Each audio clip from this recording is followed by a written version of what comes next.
Good afternoon, Josh. How are you doing, my friend? How you doing, Leighton? Good to see you, buddy. Yeah, good to be seen. Yeah, I'm doing great. Just cruising through life. Always some complications here and there, but we work through them. So, Yeah, there's always something. There's always something in life, ain't it? welcome back to the show. We've got a lot to Thank talk you. about. Where would you like to begin? Oh man, since we last talked, I think was back earlier this year. I was in the middle of building the new system. People that follow me, I know I've been running it for about a month now, month and a couple of days, and everything's doing fine. Everything's doing great. The old system, well, I say old, it's a year and going into a year and 8 months now. So we're a year and just finished up a year and 7 months, going into month eight. Our sixth run. So we're on our sixth run of cannabis. This time we just did kind of a re-amend, so to speak, with IMO 5. I used a little APSU super soil mixed in with my IMO 5 to add a little bit more amendments. But yeah, other than that, Leighton, it's been smooth sailing except for one hiccup we had a couple of months ago. It's been 2.5 months now since I literally crashed the whole system over here. Oh, And why don't you talk about that for a minute? yeah, and it was all due to my failure to basically pay attention to what was really going on. I was more focused on going into flower. I was day 38ish of flower, and I was like, okay, I'm gonna hit it with some deep red, some far red. So I was gonna add in some of this deep far red with the Grand Masters, and I what I did was I lowered the cool white too low, and so I had the reds too high, the whites too low, and I cooked off basically all my algae, my cyanobacteria, my photosynthetic bacteria, everything. Like the algae, it was like it literally just I saw it going away, and I really didn't it didn't register in my head. I was like, the algae is looking a little different. And then I was like, okay, now that like maybe 3 days later, I was like, wow, the algae is just it's not growing like I'm not pulling it out like I should be. It's not growing like it was just a couple weeks ago. And I'm looking around and I'm like, okay, well, I was seeing a lot of shrimp. I had a lot of cherry shrimp all in the creek. And I was like, I'm not seeing my cherry shrimp. Okay, a couple more days go by. And keep in mind that I didn't have those far deep reds in on all the time. I had them on for like 3 days, and I turned them off, and I turned them on for another 3 days. And I think that was just too much. Obviously, it was too much. And yeah, it just crashed the system. Thankfully, I'm part of this regenerators. Mo calls it regenerator. The regenerator. Mo's been on your show from Agro Soil, Mhm. the microscopist. He has a show, or he puts on a little thing on Monday nights where a bunch of people get together. And he invited me, and I've been showing up there, and I mentioned what had happened, what I was seeing. And he was like, it sounds like you're killing off your cyanobacteria.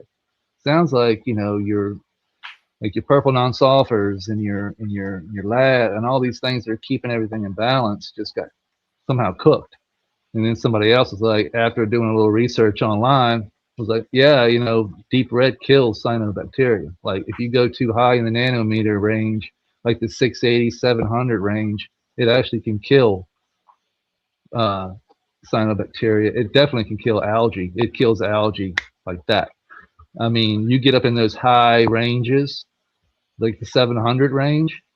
I mean, it's like it just disappears. I don't even know where it goes. It like the algae's there 1 minute and then it's gone the next, and then it's not growing back. And I'm like, oh man, where? I mean, what the hell? And it all started when I started messing with the lights, and they were like, yes, you need to go back. And I was like, okay, let's change the lights back and let's do a full water change. So I took the next week and I did a 10-gallon water change on Monday, and then I did a 10-gallon water change on Tuesday, and then I did a 10-gallon water change on Wednesday. And I did it slowly over from Monday to Friday until I got it all changed out. And in that week's time, I mean, the next following week, I started seeing the algae coming back. I started seeing, I started seeing little shrimp.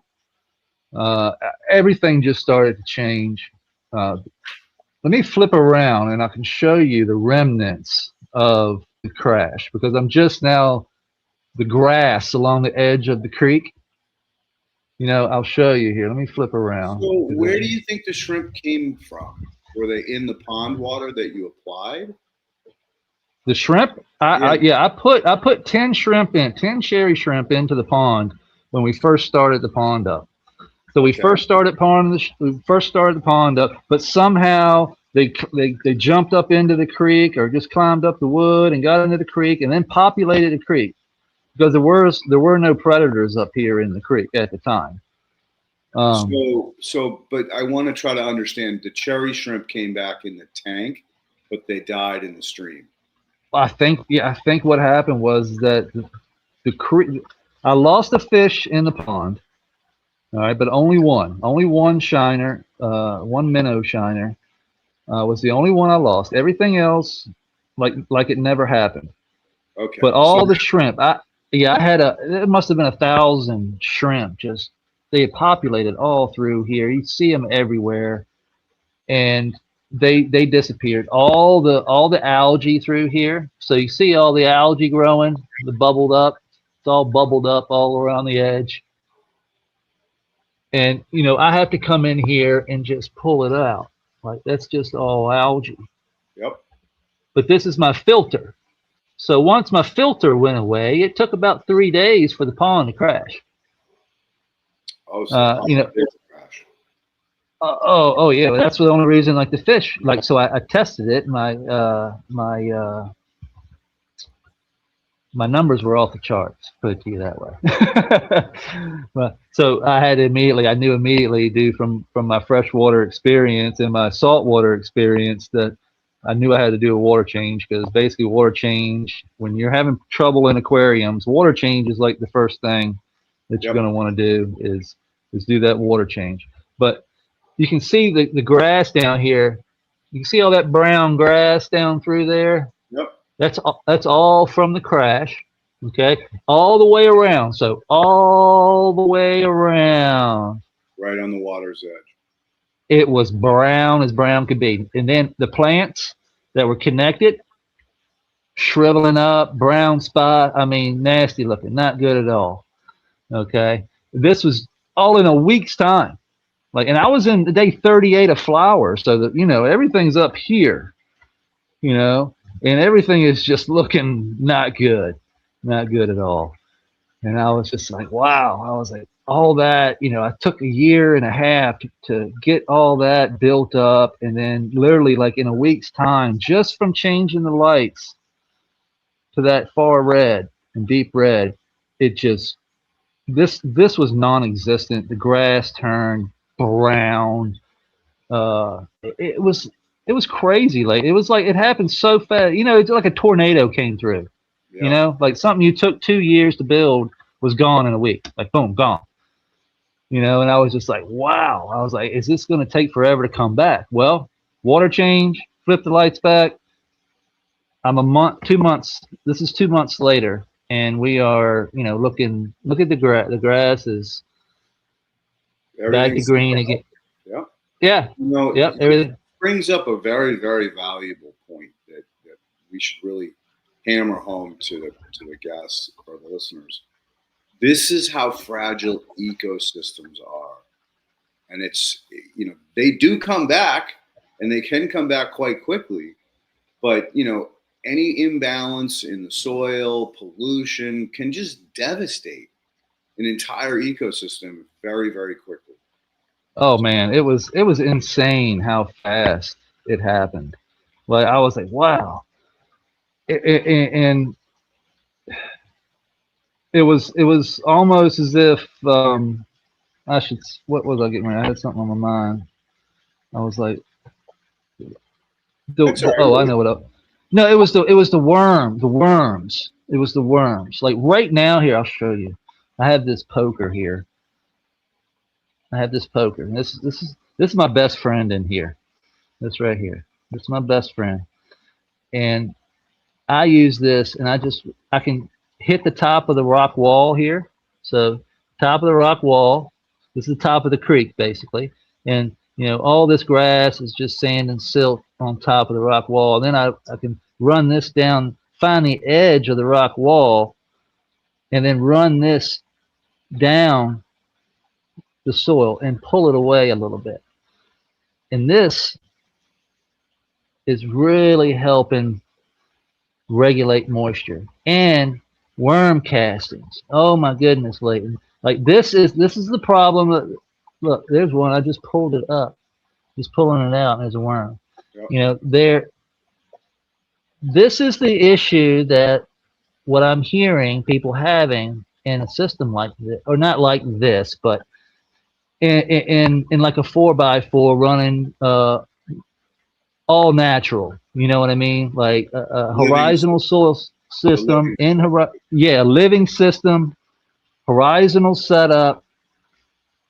In 2 years, their systems are worm castings, and they can't grow anything in them. Like it's just like they take over the bed. It's so rich, and you're growing in basically pure worm casting after about 2 years.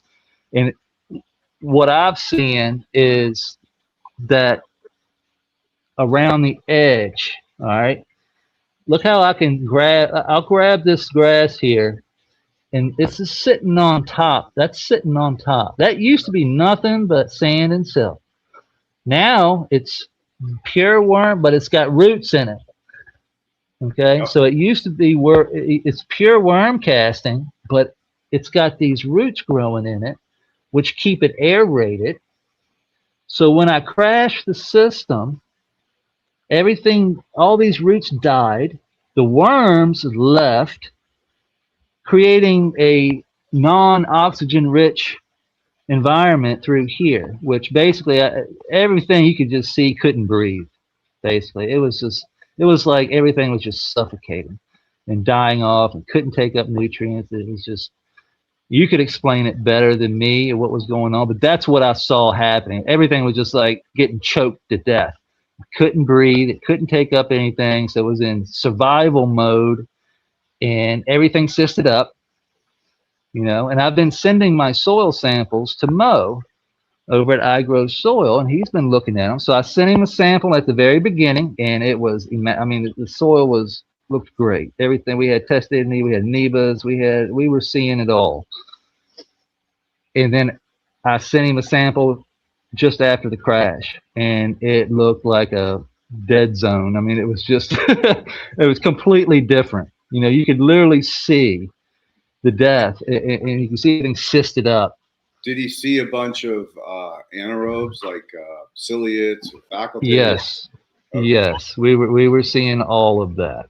We were seeing all of that, and we were like, wow, this is a huge difference, transferring from like a great system to just almost trash. Like a dying system in like a month. It didn't take long, and I was like, all right, now I'm going to bring it back. So I sent him another sample. Just maybe, I don't know, a couple of weeks ago, I sent him another sample. No, it's been about a month and a half. And I sent him a sample again while we were in the middle of the recovery. He's like, things are looking better. He was, I actually could see, like, yeah, I'm seeing things that are looking. This is it looks like, he goes, it's like, this looks like a recovery mode. Things are looking like they're kind of, in a recovery mode. I was like, okay. So now I'm in full recovery. It's been 2 months. And I just took samples today, and I'm going to mail them off to him. And we're going to be looking at that on the Soil Discovery Show on my channel. Nice. And that's what we've been doing. So we've been literally monitoring this soil and watching it transform under the microscope. And the plants, now that I have got it back under control, it's been 2 months. The plants look healthy again. They're growing great. This is day 20 from transplant. So I transplanted these 20 days ago. And yeah, now we are day 900 and some, 911, So, I think. did you have any type of transplant shock? It took about 10 days for me to see growth. Okay. Like from one time I took them out and just put them, I cut the bottom of the pot off and stuck them down in there. And then it took about 10 days for me to, I didn't see any drooping. It was no, no plant shock, but it just took about 10, 11 days for me to start seeing new growth. Gotcha. Yeah. And then we've got this newbie. You haven't seen this. No, Unless I've seen your posts on it. I've kind of been keeping track. Yeah. This is the new one. So this is all APSU super soil. So we're going water only. That's what this soil is designed to do. Look at this guy right here. Nice. What is that? That looks dangerous.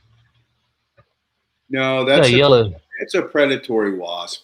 Those are actually indigenous. They're not aggressive. I mean, yeah, if you beat at them or swing at them, they're going to sting you. But otherwise, they're non-aggressive. They're actually grooming. They're grooming, looking for any food scraps, any little insects. So that's a really good beneficial for you. Nice. Yeah, I haven't seen him before. It's a different. I've got the black soldier flies everywhere in here. I'm swapping them out of my hair most of the time, but yeah, we've got these plants over here. I've got sweet potato. This is probably a mistake, but we're going with it. It's chop and drop. It's getting crazy. It's just I'm rolling it up basically. I'm just using it to kind of give me some ground cover. Look at it. It's going crazy. That's awesome.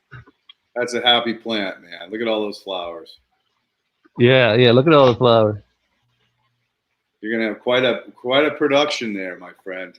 we got spinach. We got some spinach here, and then we got some cherry tomatoes. We got some cucumbers.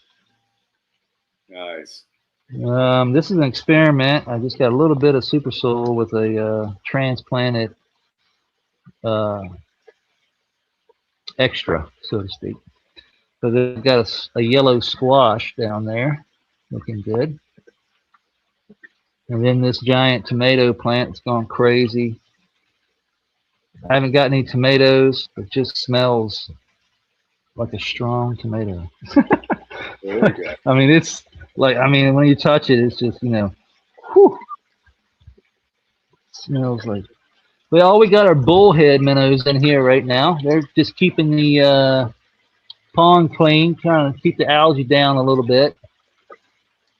I bought 24 of them, and I've lost probably 10 of 24 since I put them in. But those 10 made it over to the graveyard over there as IMO.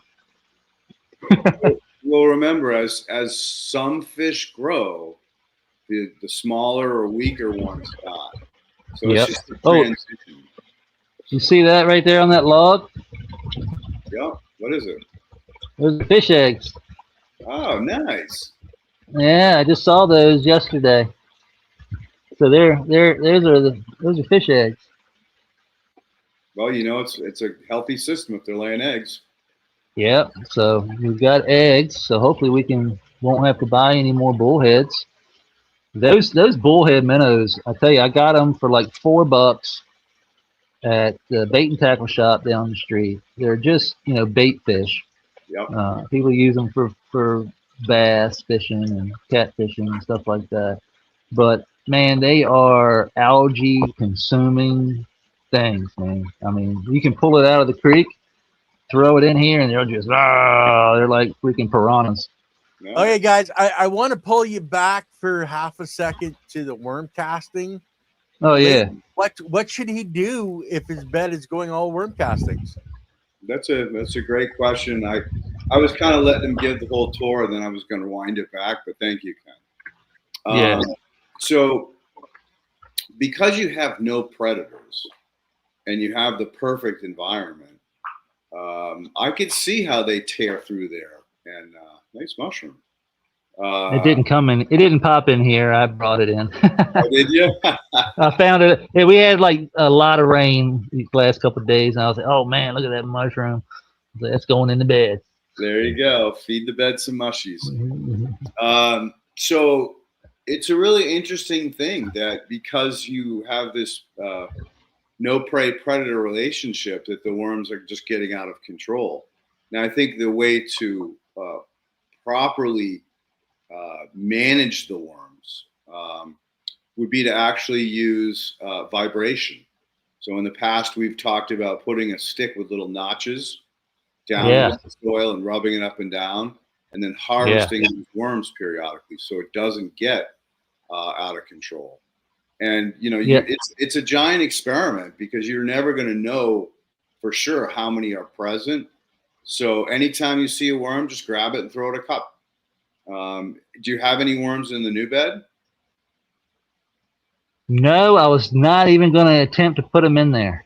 I was like, that soil, Dennis over at APSU, he's like, you don't need anything but water. There's already worm castings, in the soil. There's already, everything you need in that super soil is there.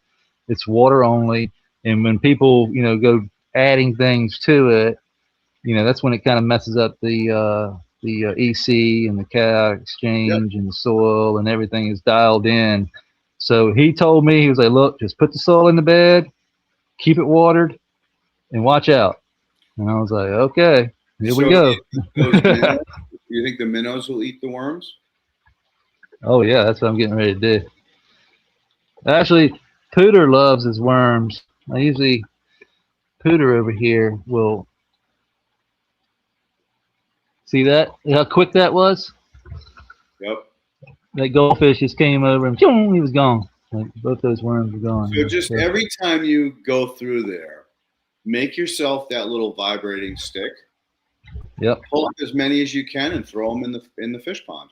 That's exactly what I'm doing right through here. I mean, it was like a mound of them. Like this. That's why this stick right here, like I said, this little rod here, it's like my best friend. Like I can check, see how moist it is. Look, there's a worm hanging off of it. Yep. Now there's another method to get them to completely ball up to breed, and that's called avocado tech. Now it doesn't have to be an avocado; it can be any hard-shelled, fruit or vegetable, and they'll come up and they'll start eating into it, and then now you have an easy way of collecting. So it's the way to do it is work with nature. There you go. Well, you let it go too far. That didn't take long. No, it doesn't. Literally within 24 hours, they're gonna look at them. Look at the damn roly polies. So I would say that you do these precautionary methods to really start to control the worms and get aggressive at first, right? And because you can always add them back, you just can't take them away, or it's more difficult to take them away. Yeah, exactly. That's kind of. Oh, look at the springtails. Yep. You got a nice system there, my friend. Oh, earwig. Don't you bite me, you bastard. No, they're great predators, man. They'll keep shitting down. Yeah. Yeah, that's the whole thing. Like, I've always said, stewardship at this point is key. And me and Mo were talking about the worm castings this morning, and I was like, look, I'm going to ask Leighton about what, oh, look at the skink. Hopefully he'll stay there. He's on the log, on the end of the log. Oh, nice. Is that a water salamander or a land salamander? A land. It's called a skink. Okay. Blue tail. Very, very pretty. Yeah, blue tail skink. I got them. They're everywhere in here. I mean, that's where all my shrimp went. Like I was getting ready to tell you, I had cherry shrimp. And then a week ago, about 2 weeks ago now, I put some blue dream shrimp. They're kind of like cherry, but they're blue. I can't find them anywhere. Like I think the lizards are eating them. I think I've got mama and papa lizards in here, and they've got babies. I mean, I see them whereas I wasn't seeing them at all. Now I'm seeing them everywhere. Look at this. Look at the pile of shit. Is that from a lizard? That's skink shit. That's how big they are. That's Wow. skink shit.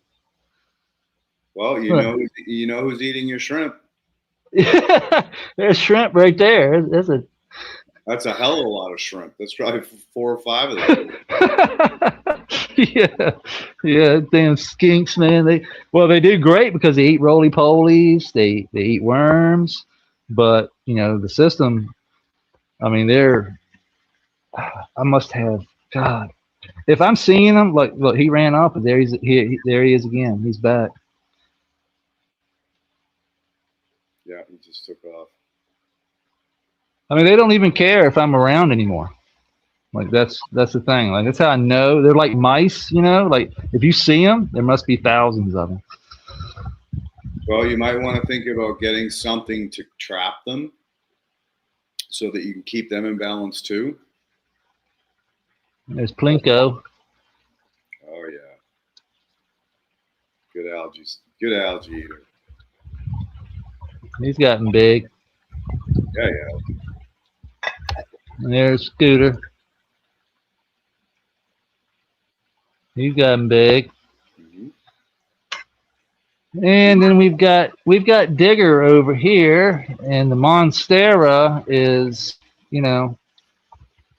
3 feet. That's 3 feet, almost 3.5 feet of leaf there. From up there to down here, it's like 3.5 feet.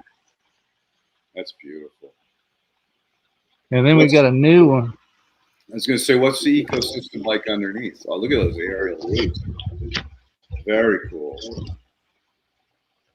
Some of them go into the pond, but they don't make it past the pond water because the turtles. You can't have nothing nice with turtles.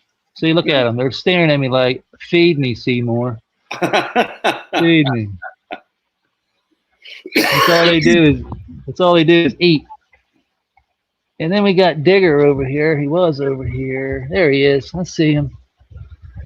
Come here, Digger.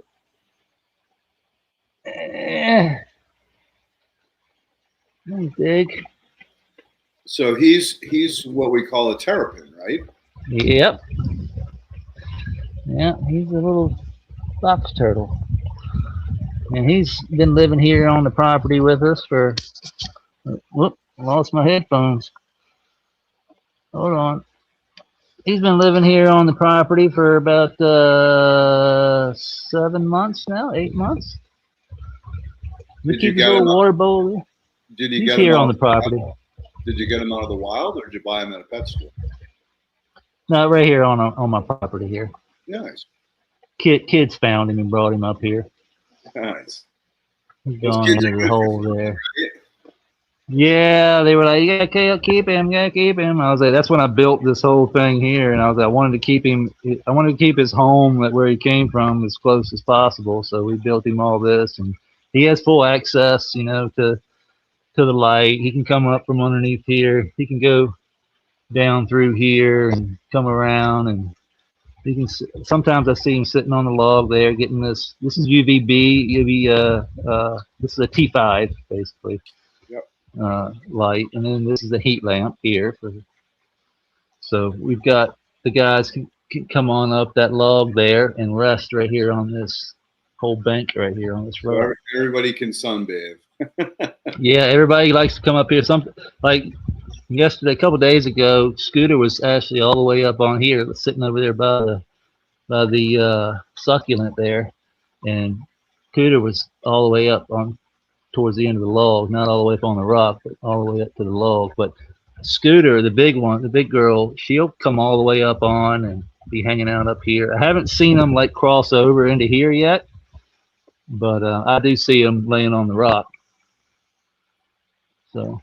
Well, they're more aquatic than they are terrestrial. So now, yeah, if she is a female, she may lay eggs in the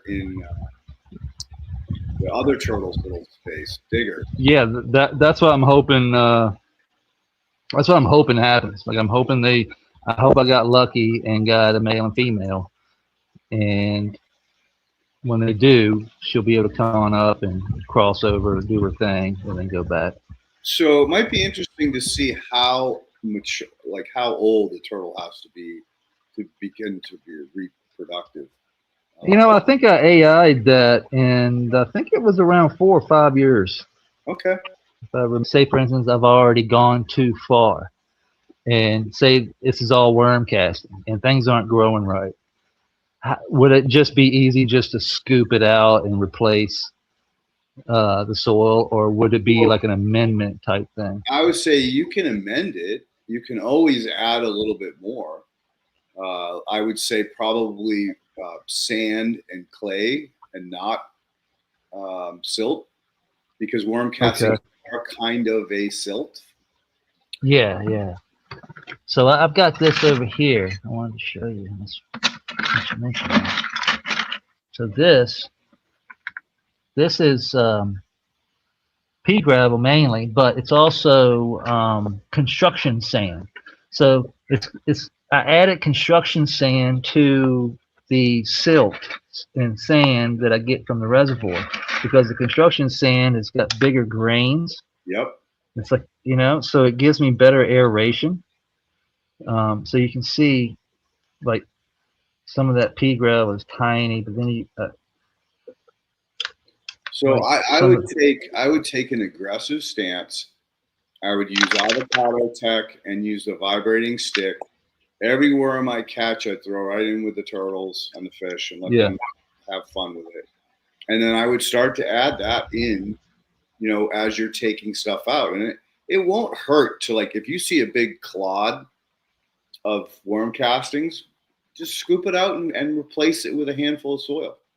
Yeah, that's kind of what I was headed towards. I was, in my head, I was like, if it got to the point where I'm not seeing good growth, and I'm seeing, like, too much nutrient, it's like, it's just overwhelming plants. Like, I'm seeing signs of, too much nutrient.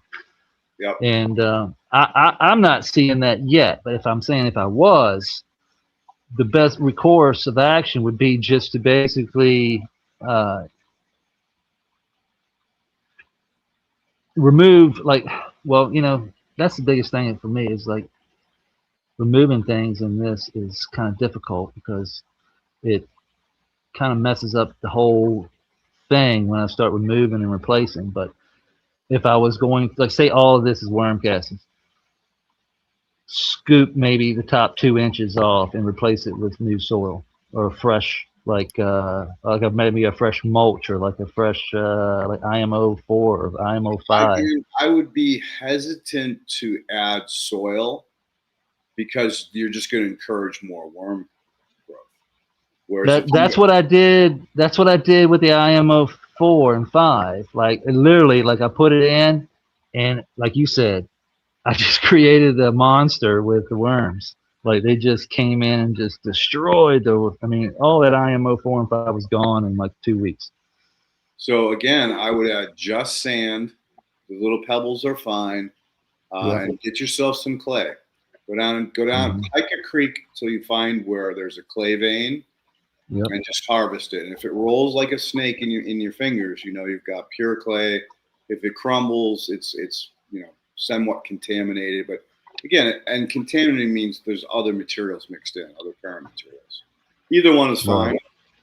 It's just and again, you want to dry that clay out 100%, so it's dust. Yep. You want it to work down into the soil system. If you roll up a little snake or a clay ball and throw it in there, it's not going to be nowhere near as effective as it would be in a powder form. Mm-hmm. So just leave it in the sun and let it get cooked till you probably want to solarize it, like put clear plastic over the top of it, because as it turns to dust, the wind's just going to blow it away. Gotcha. Yeah, that's what I do with this. So this is silt and sand from the reservoir, and I added a little bit of construction sand to it. You can see that it's got algae growing. You can see kind of a green tint to it. Yeah.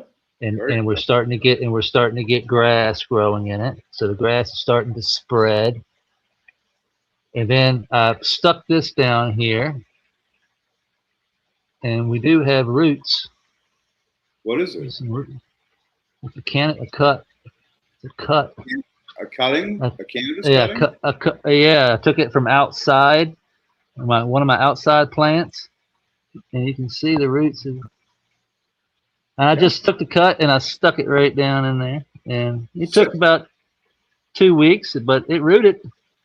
that is crazy. So you didn't even use like a cloner or nothing.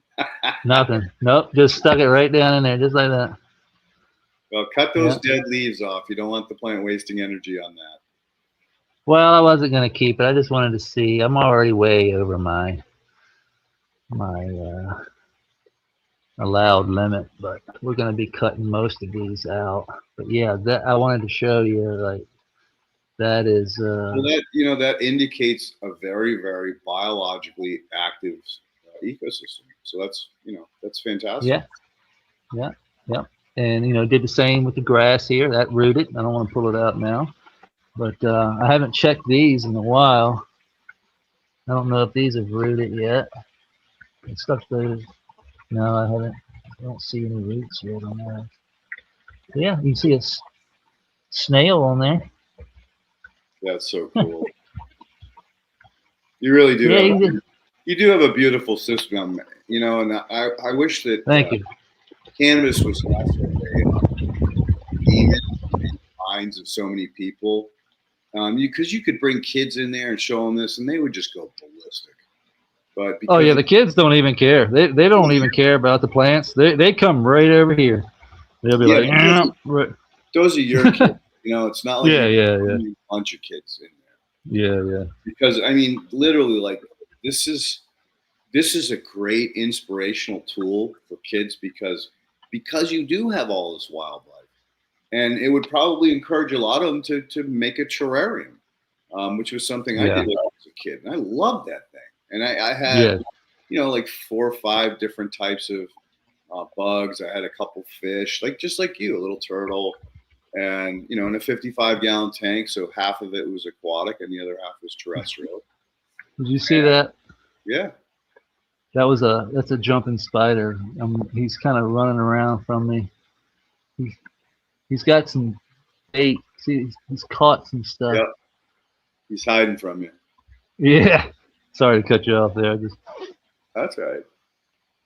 But that's a great learning tool. It's like aquaponics.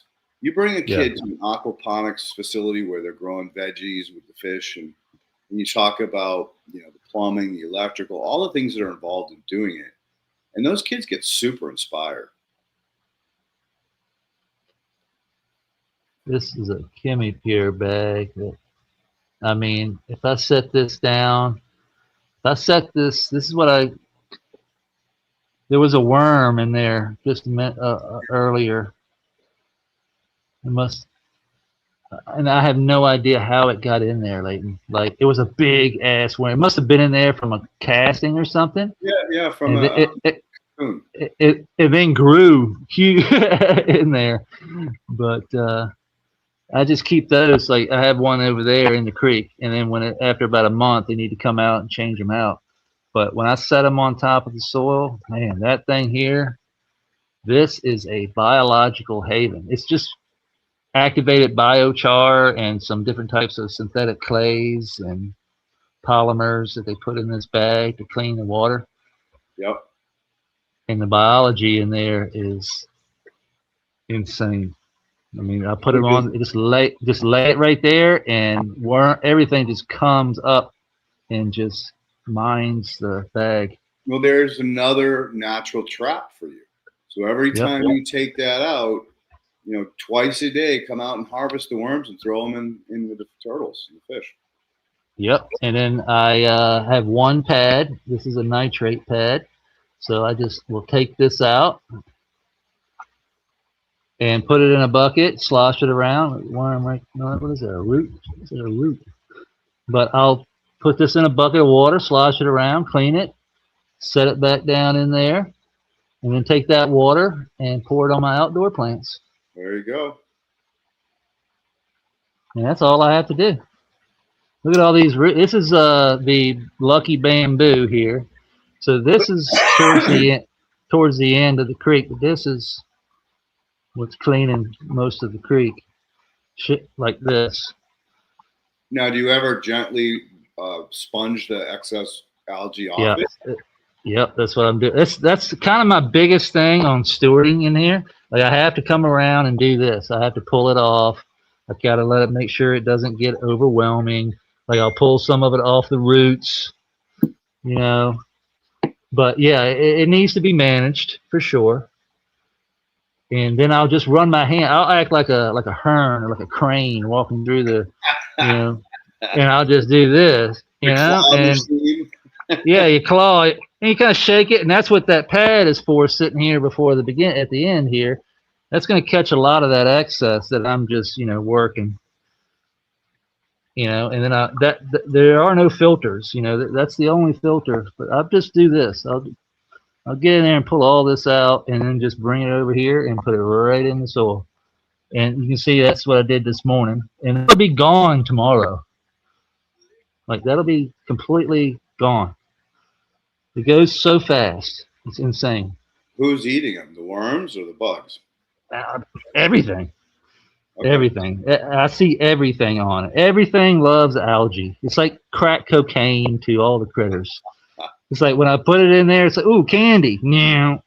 Candy, It's like the most concentrated thing. I guess it draws them too. You know what I mean? Like it's probably like they smell it, they feel. I mean, I don't know what's going on in a little isopod's head down there. I can only imagine that if somebody threw a giant pile of cocaine down on the soil, those who want it are going to come running, and that's what happens.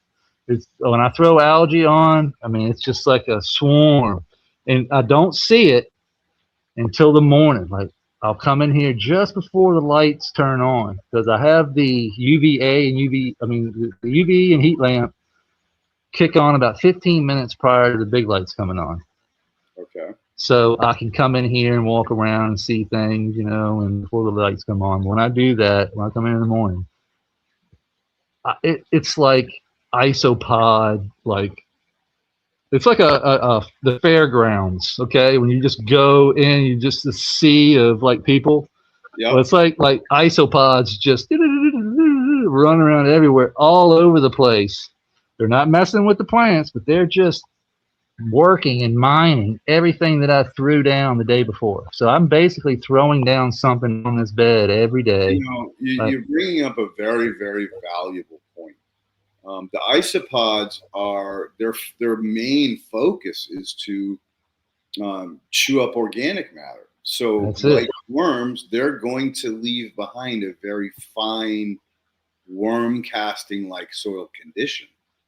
Yep. So you may want to actually start taming those guys too. Now I know you mentioned a friend of yours who had a system for 2 years, an horizontal system for a couple of years, and was struggling with the worms, overdoing it. And so yes.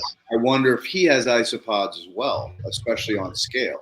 And if he does, that's speeding the whole process up. So, he probably ought to get either a lizard or something like that's going to eat the isopods like crazy.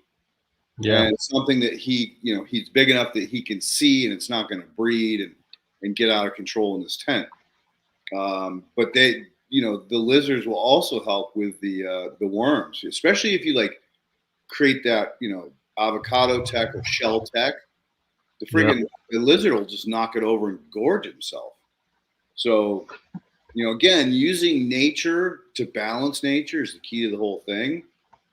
And I, like you're doing, you're stewarding it. It's no longer about managing it. It's just about stewarding it. So I think, those three key things, the little ratchet stick, the avocado tech, and anytime you're getting, surface worms, you just grab them and throw them in, and you've got those blue-tailed skinks. Yeah. Skink. Yeah. Skinks. Skink. SKINK, I think. Skink. Yeah, that are also, patrolling, and in his case, he probably doesn't have those. So, and I would not put an iguana in your plants. Those things, they're crazy, and they're also that would be fun, huh? Yeah, but if he goes to a pet store and just talks to somebody who's really well versed in lizards or reptiles, I'm sure there's ones that he could recommend. Like, I don't think you want one of those chameleons, because I don't think they'll eat they tend to be in the trees. Yeah. But a ground crawler would be really beneficial. Yeah, the skinks I've noticed. Dude, you may want to get a lizard yourself to manage the skinks, because the lizard will eat those things like nobody's business. That's popcorn and candy, man. And then once he gets big enough, return him to the pet store for a smaller one, and then just keep a rotation of we'll call him a balancing lizard, or balancing to keep those bigger guys, in check from getting out of control. Because if they have population after population after population, they are going to outrun you, dude. I see them outside. Now I'm seeing them. I've always seen them outside, but now inside, like I was seeing a few here and there, like sporadic. Now they've had babies. Now I'm seeing baby ones, and now the babies are like, I'm looking at one right now, literally, and it's they don't care anymore. Like they think of me as like, oh, he's always been here. Like, not unlike mom and dad who run and hide. I'd never see them. The babies are like, oh, look, hey, cool. Now, did you introduce them, or did they just no? Your way in? They just showed up. Well, there he is, right there. He don't care. I'm here. They are good looking, though. They are beautiful. They got that blue stripe, that bright blue tail. They're beautiful. And they definitely are taking care of a lot of the smaller isopods. They don't really do much. I see a lot of big dairy cows. So I got dairy cows in here, and those things have gotten to be like thumbnail size. I don't know if they're taking care of those, but they definitely take care of the smaller ones and help with the smaller ones. But yeah, everything else, Leighton, has been, really good. I'm coming up on 2 years. Everybody's telling me, 2 to 3 years is where you're gonna start seeing your problems, where you're gonna start seeing, your thing, whatever it is, it's gonna happen. It's gonna happen around the 2 to 3 year mark, which I kind of expect. That's kind of what happened in the saltwater aquarium world. You set them up, and then if you don't know what you're doing, and if you don't maintain them properly, they will they'll get out of hand and crash on you fast. I now have the knowledge of seeing a crash, going through a crash, and pulling myself out of a crash, bringing it back to life. So now I have a really good idea of basically how to handle the creek and the pond, and I pretty much have already, like you said, we just talked about the worm castings. That was the next thing. Basically, everything's turning into worm castings, but all I have to do is just keep amending the proper amendments, and then stewarding, like pulling the worms out. I'll do an avocado, tech thing where I'll just set it down here. When I fill them up, like when you pull it up, most of the time I just let them go. You know what I mean? I just let them keep doing their thing. Well, instead of doing that, I'll just scoop them up and throw them in the fish pond, or keep them in a bucket for the fish. And let's face it, the worms will drown. So even if there's an abundance of worms, they'll just drown, and the boys will, pick and choose as they want. And I don't think it'll create any other water quality issues. I mean, remember, don't get nuts. Like, if you get a huge amount, right? But if you throw a small handful in there and a few of them drown, the guys will clean it up later. And if you do start getting huge volumes of them, just to put them in a bucket and put them outside, or feed them your food scraps, whatever. Utilize them as best you can, or just let them go. Yeah, go fishing, do something with them. I'm going to jump in, Leighton, on that one, because in my aquaponic system, I had worms living in the water. As long as you have enough dissolved oxygen, because the worms breathe through their skin, they will survive in a pure water column. Now, I had the exact opposite thing. I used to feed my tropical fish worms, and I would often see them die and turn white. So there might have been something else, Ken. Maybe it's the fish or the abundance of fish. I don't know. So, well, They weren't in my fish tank though. They were in my aquaponics system, which was a flood and drain. Oh, that's different. Floating raft bed. That's different. So yeah, with the ebb and flow, they are going to get air exposed to atmospheric air. So a little different. But anyway, you know, everything, you know, like we always say, Ken, don't be a moron.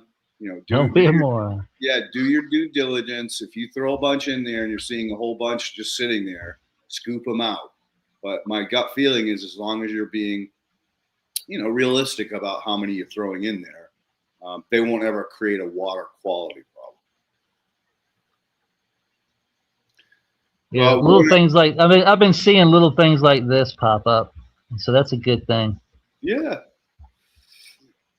Diversity, my friend. Yep. So listen, we're gonna wrap at 1 hour today, and I'm gonna kind of keep this up until the end of the month, due to the fact that I'm moving, which is no fun at all. No, it never is. Once I get settled into my new place, we'll get back on the long format. So is there any other questions or things you'd want to discuss today before we bounce? You know, I think we pretty much went over everything that I had on my list with the worm casting. That's the biggest thing I've seen, you know, as far as like being a potential problem. I think you're in a safe place. That now that you're concerned, you can get ahead of this. Yeah. And again, amend with the little gravel. I love that texture of sand because I love the concrete sand. That's what it's called. It's coarse. That's it. Concrete. Yep. Yep. And then mixed with the river or your pond sand.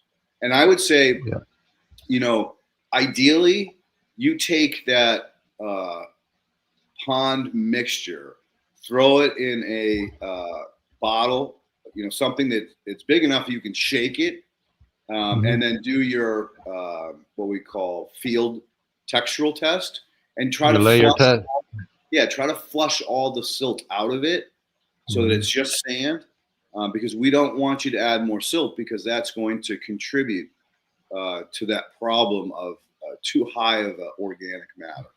Yeah, that's what the worms are eating. Like you're exactly right. It's the silt, because they run through that, turn it into poo, and if you can't keep the poo or the worm casting in that little ball, they stack on top. But once they get too wet, they collapse on one another, and you lose your aeration, and you know it just becomes a big mess.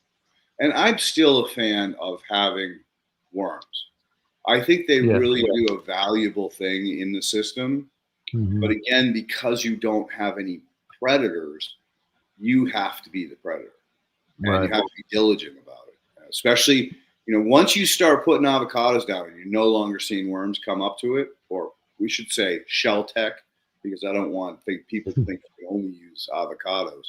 But once you create those shell tech bait bombs, and you're not seeing a ton of worms up there, then you can back off and then just let it, you know, then kind of manage it from there on out. Every month or two, put out one and see what happens. And again, you're still going to have some in there, but the key is this, you know, management at this point. Yeah, we want balance. That's all. You know, I don't want to overload of worms. Like every time, like when I stuck the stick down and just did a little quick swirl and pull the stick out, I got worms stuck on my stick. Yeah. That's probably an indication of too many worms. You know? And you know, I really appreciate you coming on here and thank you, sir. More with you. I mean, it's just such a beautiful system. Thank you. You know, I'm really like deeply proud of you. Show great respect for your hard work and thank you, sir. In doing that. I appreciate all your knowledge, man. It wouldn't be here without you. That's impressive, man. It's very, very impressive. You should give yourself a hug and a pat in the back for your hard work and efforts. Big time, yep. Ken, any house cleaning that you need to take care of? Oh, well, just wanted to apologize for last Wednesday. Andy's internet went down, so we couldn't do the show. So we should be doing it this Wednesday. But Josh, thank you so much for what you've created and for bringing it to people, for showing the mistakes. I just want to say about the far reds, people have actually been using that as a concentration for taking out bad bugs in their grows. Yeah. And the device I saw, the guy had to literally wear a welding helmet to protect himself from the far red. I think is that UVC Yeah. that they use. Yeah. Yeah. So, it's that balance. It's don't be a moron. You want all the light frequencies, but Leighton, have fun moving, brother. And I wish you good luck. Okay. Good luck. Well, Good luck. I will say this, Ken. I'm very, very blessed. I got lucky again. I just can't tell you how many times I've, been in a really, really bad pickle, and for whatever reason, the universe does its thing. And even though I'm panicking, I'm trying not to panic. I put out my intentions. I'm like, this is what I really need and want. And it's a prayer. Maybe not a formal prayer like you see people on their knees doing this. It's an intention. I put out the intention. Lo and behold, I nailed this amazing little single, like tiny house. I went over there the other day, taped out like how to fit all. I chinged the whole thing to get all of the furniture that I need to operate in something that's a third of the size that I live in now, maybe even a little less, maybe 25% of the size. But I have an outdoor shop with a carport over top, a parking spot. I got a whole backyard that I can set up my brew tanks, and Poe and Cheeto have a little run in a friggin' orchard, and then there's all kinds of fruit trees all around this property. And we're on a semi-busy road, but not so bad, so we can walk out through the neighborhoods. And so I really got lucky, big time, and I can keep them both because there was a point in time that I thought I was actually going to have to get rid of Cheeto, and it broke me friggin' hard. Like I said, no way am I ever getting rid of Poe. Never. I'll sleep in a different car. But with Cheeto, it's very different. It's a different thing when you have two dogs than one dog. Yeah. Well, Leighton, source will supply as long as you believe. Great way to put it. And Ken, as always, thank you so much for all the work that you do to put this together every week. I don't think anybody understands your loyalty and dedication and what efforts are required to keep this thing rolling. So thank you, brother. And Josh, as always, thank you so much for coming on the show. Give us a couple hours, well, an hour today, but usually it's more. Getting the tour of this incredible system that you built. Appreciate it. Thank you. Guys, everybody say peace out because we're out. Peace.